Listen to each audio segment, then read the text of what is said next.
play option, or alternatively actually bring some proper oceanic servers up so the rest of the world doesn't hate playing with us because of our latency? Yeah, that's a good question. It's difficult for us because basically what we're trying to do is we're trying to consolidate the number of different data centers and servers around the world so that there's actually more people that are able to play against one another. But we are trying to address some of the inherent challenges with the oceanic realms. We introduced the ability to play in Southeast Asia or in North America so that you have that capability with StarCraft 2. Jason, if you want to talk a little bit about any tech you guys are investing to try and reduce the dependency on latency. I know that D3 is a little less latency sensitive than Star 2 was. Yeah, we've done a lot of work to try to make latency better in the game for those people who have higher latency connections. But yeah, I don't have any more than that. Yeah, the other thing we've done is in the ISPs down there, we've actually been working with them to try to find better routes back to where our data centers are at, because we know that our Australia, New Zealand player base is huge, and one of these days we may decide to put a data center down there. Right now we're not planning to, though. Thank you.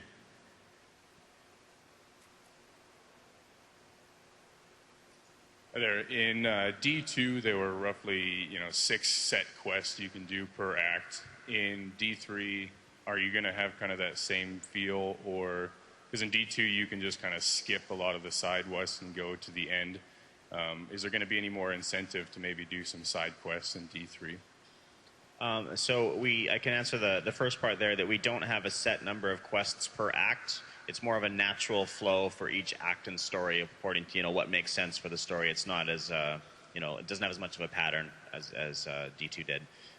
To encourage people to do subquests, a lot of the rewards, the good item drops or the rares, etc., are out there in the world on the random events or random dungeons. Likewise, the way that we've designed many of the quest objectives, some of them are fairly linear and have a strong story moment, but a lot of them have a strong exploration component. And as you're out there, looking for, let's say, a staff to, make something up randomly, you're going to find a bunch of other events and quests on there, and we try to develop that in such a way that there's no reason for you to not go ahead and do those. And in fact, it's going to be good for you on your way to finding that staff. Thank you.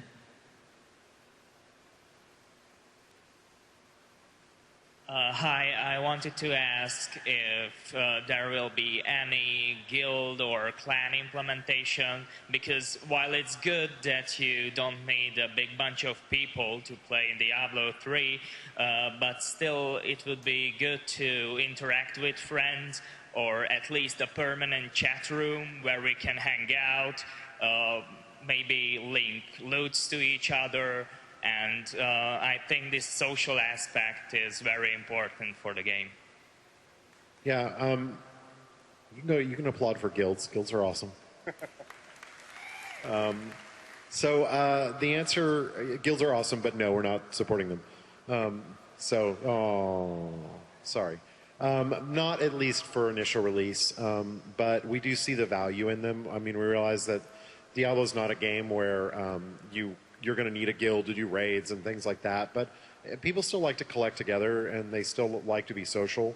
It's one of those things where when we do it, I'd really like us to do it right. I'd like us to do more than just, say, a glorified chat channel. And there's been, some ideas in the past that were being floated for Diablo 2 that were really awesome ideas that we've definitely have on our wish list of things to add to Diablo 3 someday. So not right now, but maybe someday. Thank you.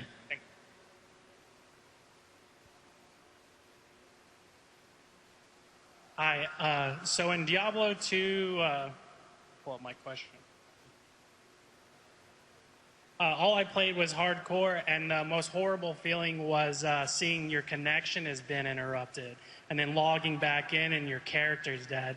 Is there going to be a thing to combat this technicality, or is that just another risk we take? That's all you, dude.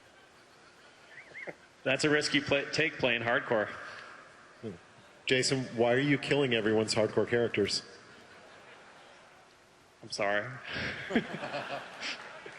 Yeah, I mean, that is part of the risk. I mean, the funny thing about hardcore is that it's one of those things where, when you play D2, you really wanted to play your hardcore character online so that you can show that it was real. So it's not even a thing where, people back then played it offline. It's one of those risks of, our goal is to make sure that our connection is as fluid as possible, that that our server, if anything goes down, we'll do everything we can to make sure it's not our fault, at least. We can't guarantee the rest of the internet, but we can try and guarantee ourselves. Well, I know one of those experiences that was really bad for everybody was when you'd portal in to, say, Duriel's lair with a hardcore character, and before you'd even loaded, you'd be dead. We don't want that. We don't want that scenario to come up for you, so we are actually designing around that. So. Thank you.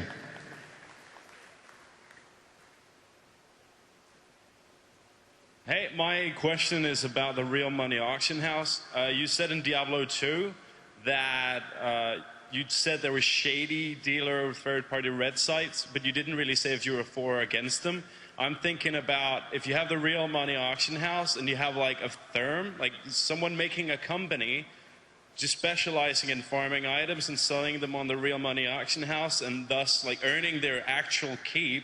If you're for it or against that, what's your stance on it? Well, I think by calling them shady, we did take a stance on that, and how we feel about it. For us, it's all about the player experience and how good an experience the player is going to have. Going up to a website, you had to leave the game already. That's a bad experience. You might not get the item you want. That's a bad experience. You might get ripped off. That's a bad experience. It's cumbersome to do. That's a bad experience. It's not accessible to everyone, so some people have more riches than others. That's a bad experience. All of these things are things we wanted to fix. So we look at it and say, we want to give people a good experience. We don't have an expectation that people are going to be able to make a living off of this, but they might be able to make a little bit of extra money, and okay, cool. We have no real problem with that as long as they're having a good and fun game experience. Thank you.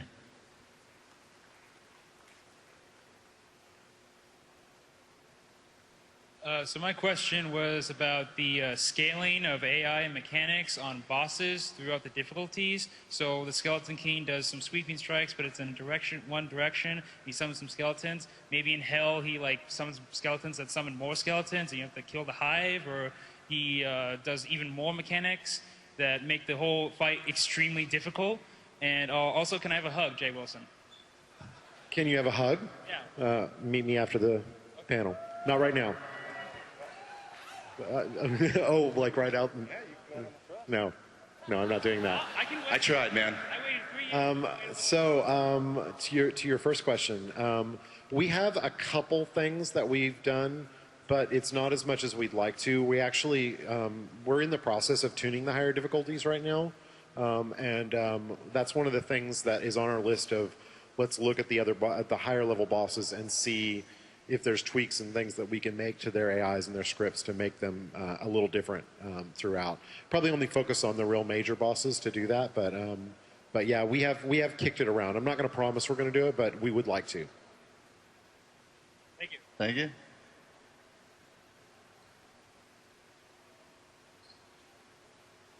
Hey guys, how you doing? I was just wondering, I've heard a lot of talk about the lesser evils playing a large role in Diablo 3. Will Mephisto, Diablo, and Baal come back to play a large role as well? So we don't want to. Let's see. The primary villains of the game we've essentially announced, and we want to stay vague about exactly when you fight them and exactly what they're after. We talked earlier at the lore panel. I'm not sure if you caught that, just like an hour and a half ago.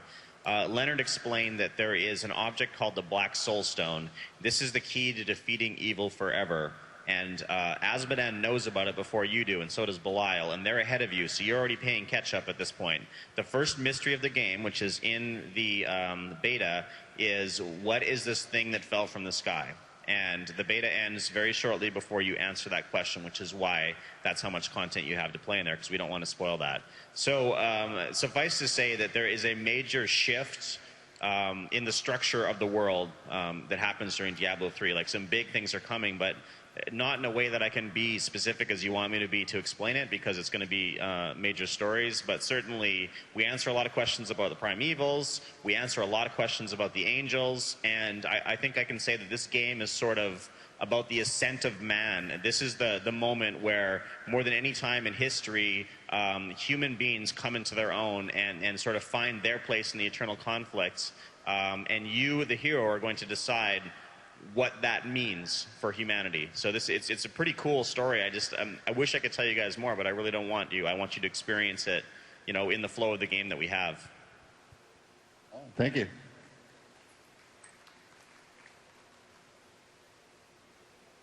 Hello. Where am I? There I am. First of all, the pig plays classic rock. Okay. Of course. And suggestion for the hardcore PvP.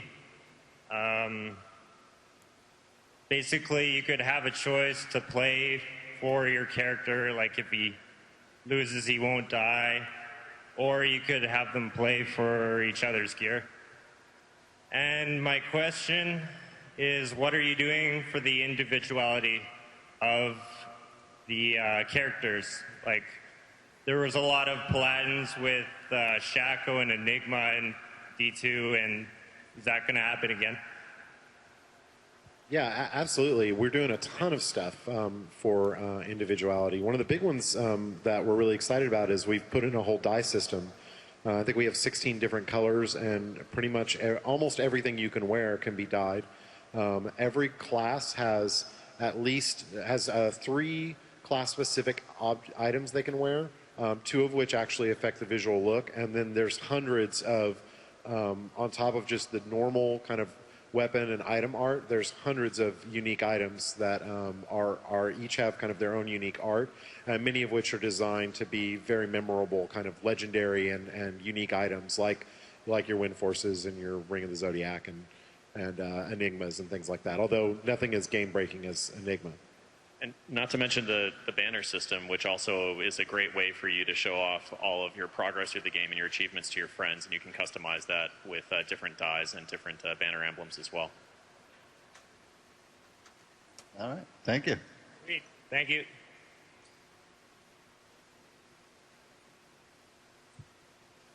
I actually have a question and a follow-up question. The first question is the PvP system in Diablo 3. I started Diablo 2 back in around 2000. The last 3 years, or the last 6-7 years of my Diablo 2 career were leading a major PvP clan on East. And the arena is just, it's kind of similar to the 09 PvP without the Enigmas and its 16, 17, 18 different viable PvP builds for characters. Are you planning on releasing anything like Enigma or the synergy system that actually allowed the many different PvP balances that Diablo 2 had? Well, I guess I'm not sure I completely understand the question, but I guess my answer would be, if you're looking at the PvP here and thinking, going into PvP, I go in with these pre-made locked builds, that's not how it works. Like, we have to put builds into the game here so that people don't spend, 30 minutes. They're 30 minutes basically just building a character. So we just kind of give you a pre-built build. But when you take a character into PvP in Diablo 3, it's your single-player character. So it has all the build options, and we have calculated it somewhere in the area of 2.8 trillion different builds. So there's definitely a massive number of potential ways you can build characters. And then you take on top of that, since it's a team-based game, the combination of different characters and then the combinations of their abilities with one another create an enormous number of variations. So I think that is an answer to your question. The second question was, the PvP arena is, I know where you do the PvP, but are you going to allow any kind of dueling outside of the arena where there's big open fields? Well, like I said earlier, we don't have a way to do that now, and we're not going to allow people to go hostile within the core game, but I would like people to be able to do kind of free-form dueling. And whether we can get that in for ship or not, we're not sure at this time. But it's definitely something we want to do.